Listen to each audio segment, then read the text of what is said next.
Kalian-kalian ini adalah petugas partai. Jangan lupa, kalian adalah petugas partai. Tidak lagi bisa sebagai pribadi-pribadi. Kalau enggak mau jadi petugas partai. Saya tidak ngomongi lagi anggota partai. Petugas partai. Artinya yang diberi tugas oleh partai. Out. Begitu aja. Mundur.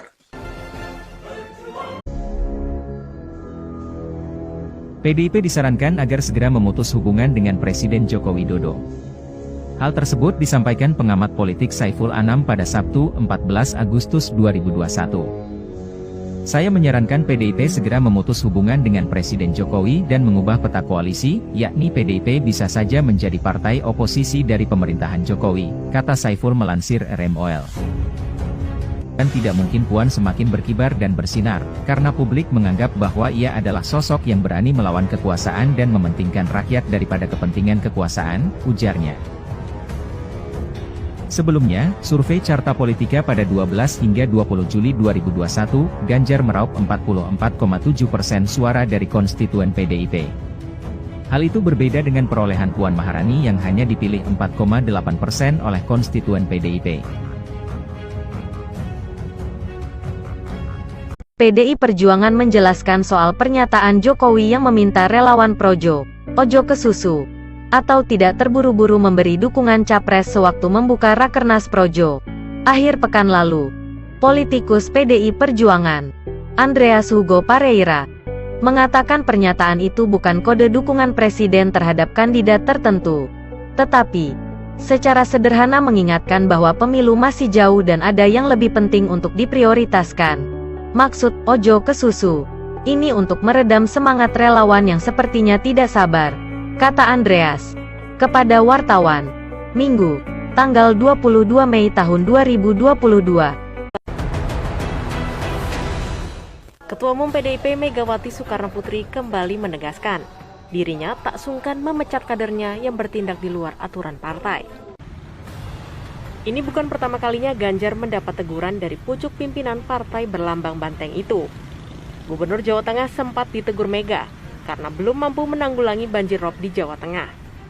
Di sisi lain, pengamat politik menyampaikan, ancaman Megawati bukan tidak mungkin terjadi pada Ganjar, sebagai kader yang kerap menerima dukungan untuk maju dalam Pilpres 2024. Adi Praetno itu yang menempatkan Ganjar Pranowo teratas. Padahal Ganjar sampai hari ini tiket pun belum. Apalagi pasangan, tiket belum gimana. Kalau kita udah dapat tiket, baru kita cari pasangan. Ya, terima kasih Bang Karni. Mohon maaf lahir batin nih sebelumnya, karena ini tayang pertama pasca Lebaran. Oh iya, saya ingin mengucapkan mohon maaf lahir batin, Bang. Sama-sama, saya juga tadi kelupaan mengucapkan selamat Idul Fitri. Maaf lahir dan batin. Pembicara yang lain saya kira kita sudah sering berdiskusi. Saya ingin memulai dengan satu pemaparan bahwa sebenarnya pada akhir Februari, awal Maret itu kita melakukan survei, di mana kalau kita melihat tiga besar nama-nama kandidat yang dinilai potensial maju dalam Pilpres itu memang secara perlahan Ganjar Pranowo di atas, kemudian disusul oleh Prabowo, tapi masih dalam rentan margin of error. Selisihnya cuma satu. Kemudian Anies Baswedan itu konsisten di nomor yang ketiga. Selebihnya ada Sandiaga Uno, kemudian Ridwan Kamil, ada AHY, dan seterusnya. Kenapa ini survei menjadi penting bagi saya? Karena sepanjang tahun 2020, 2021, itu memang yang merajai survei Prabowo Subianto. Mungkin ini tidak terlepas dari tabungan elektoral yang sudah begitu lama dilakukan oleh Prabowo, pernah menjadi cawapres 2 kali bertanding melawan Jokowi, sehingga publik melihat rata-rata orang yang dinilai pantas untuk maju dan akan dipilih kembali itu adalah Prabowo Subianto.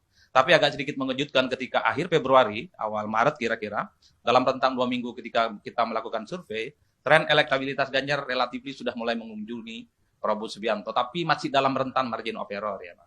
Itu yang pertama. Tapi dalam survei itu kan cukup dinamis ya, sehingga apapun ke depan ini bisa terjadi. Kepala daerah tahun ini begitu banyak akan berakhir, termasuk Anies Baswedan, itu juga akan menentukan apakah portofolio politik Anies Baswedan yang selama ini menjadi spotlight pembicaraan terkait dengan jalan panjang 2024 itu tetap stabil, stagnan, ataupun dia terjun bebas. Begitupun tahun depan kita juga tahu sejumlah kepala daerah seperti Ganjar Pranowo, termasuk Ridwan Kamil juga akan berakhir masa jabatan politiknya yang kemudian orang berandai-andai, apakah mereka ini akan turun elektabilitasnya, atau justru menemukan muara-muara baru sehingga tetap menjadi perbincangan orang yang dinilai pantas untuk menuju capres ya. Saya menghindari menyebut istilah capres sebenarnya. Capres itu adalah istilah definitif yang kemudian dikeluarkan oleh KPU kalau sudah diusung oleh partai politik, sudah diusung oleh berbagai dukungan, dan dia sudah muncul nomor urut 1, nomor urut 2, dan nomor urut 3. Nama-nama yang muncul di survei ini sebenarnya relatifly adalah figur yang dinilai punya potensi. Menurut survei opini publik yang kemudian tentu ini tidak lebih dari sekedar bias popularitas ya. Kenapa nama-nama ini muncul? Ada Prabowo, ada Ganjar, ada Anies, dan seterusnya. Karena memang hanya mereka lah yang kemudian begitu sering kita dengar dalam perbincangan-perbincangan di ruang publik. Ini adalah ukuran kuat pertama soal Capres 2024. Menurut opini publik. Tapi ada ukuran yang kedua, kuat menurut partai politik. Kalau sudah bicara kuat menurut partai politik, tentu di sini masuk variabel Puan Maharani. Jadi Bang Masinton ini, saya kira pasti variabelnya adalah variabel elit politik, di mana ada kecenderungan saat ini di internal PDIP memang lebih sami'na wa ta'na, di mana Puan Maharani adalah the one and only yang kemungkinan akan dicapreskan di 2024. Yang kedua tentu ada Pak Erlangga Hartarto. Apapun judulnya, sekalipun tidak signifikan muncul dalam survei, Pak Erlangga adalah Ketua Umum Golkar yang diwajibkan oleh Munas saat itu, di mana Pak Erlangga wajib menjadi calon presiden. Kalau ingin meminta Pak Erlangga tidak nyapres, harus ada musyawarah luar biasa, di mana di situ juga akan diputuskan bagaimana nasib tentang pencapresan. Yang ketiga tentu di situ ada Prabowo masuk, ada Muhaimin Iskandar, dan seterusnya dan seterusnya.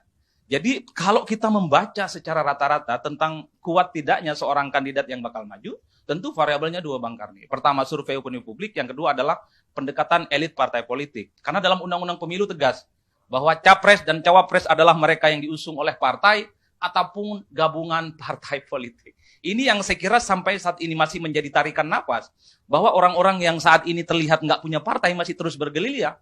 Bahkan wajahnya kita lihat di ATM di mana-mana juga. Itu juga bagian ikhtiar. Bagian dari ikhtiar bahwa dia ada kemungkinan. Mungkin akan ada cahaya di ujung terowongan suatu waktu. Partai yang kemudian akan tertarik untuk mengusung dirinya. Hampir semua kandidat dinilai punya potensi itu narsis dan mejeng di pinggir jalan. Karena masih gelap gulita soal siapa yang mendapatkan tiket. Karena pada saat yang bersamaan, ongkos politik kita yang mahal, di tengah keserentakan pemilu, membuat partai politik, terutama partai menengah ke bawah kira-kira, agak tertarik dengan figur-figur yang elektabilitasnya meski seadanya, tapi dinilai punya logistik yang kuat, Bang.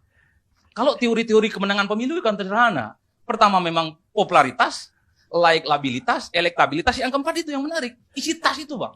Nah, di antara sekian banyak yang muncul di capres-capres ini, ada juga yang kemudian kelihatan isi tas ini begitu banyak. Ini yang saya kira bisa menjelaskan kenapa begitu dinamis tentang variabel-variabel tentang kandidasi soal pencapresan di 2024. Tapi ala kulihal saya kira, termasuk apa yang disimpulkan oleh Bang Karni, munculnya koalisi Indonesia Bersatu. Jangan-jangan ini buat Ganjar, karena sudah diblok oleh Bang Masinton misalnya. Di PDIP sudah tidak ada orang lagi selain Puan Maharani. Jadi obrolannya sudah begitu, Bang. Tapi ingat Bang Masinton, yang kita dengar juga pembicaraannya. Jangan-jangan yang menjadi wakilnya Ganjar nanti dari koalisi Indonesia Bersatu bukan Erlangga Hartarto, tapi justru Erick Thohir gitu loh, Pak. Nah, ini kan juga menjadi menarik cerita-cerita di balik layarnya. Saya kira Bang Karni lebih tahu dari saya soal itu. Cuman tadi agak sedikit buka tutup, biar kita jelaskan soal itu, Bang. Nah, kira-kira begitu provokasi singkatnya. Bang Karni, mohon maaf kurang dan lebihnya. Terima kasih. Assalamualaikum warahmatullahi wabarakatuh. Jadi Mas Adi Praitno setuju dengan saya kalau saya ramalkan koalisi ini untuk Ganjar Pranowo. Saya setuju, Bang, 80%. 80%. Iya, 20%-nya masih ya gelap gulita, Bang. Wah, iya kalau itu terjadi, ya tiket juga udah ada ini. Tapi kalau boleh saya ngasih catatan, kalau Ganjar Prabowo misalnya maju di luar dari PDIP, kok rasa-rasanya elektabilitasnya menjadi pertaruhan penting. Suka tidak suka, Ganjar Pranowo saat ini mendapatkan proporsi elektabilitas tinggi, karena hampir 65% itu dari pemilih PDIP. Terutama di kantong-kantong PDIP seperti Jawa Tengah dan Bali. Kalau kemudian berlabuh menjadi partai yang lain, kuning, biru, dan hijau, kok saya agak rumit untuk membayangkan Ganjar ini memiliki elektabilitas yang cukup kuat. Nah ini yang kemudian membuat sekalipun tetangga sebelah itu lebih hijau, bagi Ganjar belum tentu mau, Pak. Pasti ada hitungan-hitungan kalkulatif yang berharap semoga PDIP itu mungkin seperti 2014 yang lalu, antara Jokowi ataupun Megawati. Wallahu a'lam bishawab. Tergantung Bang Masinton Pasaribu tentunya.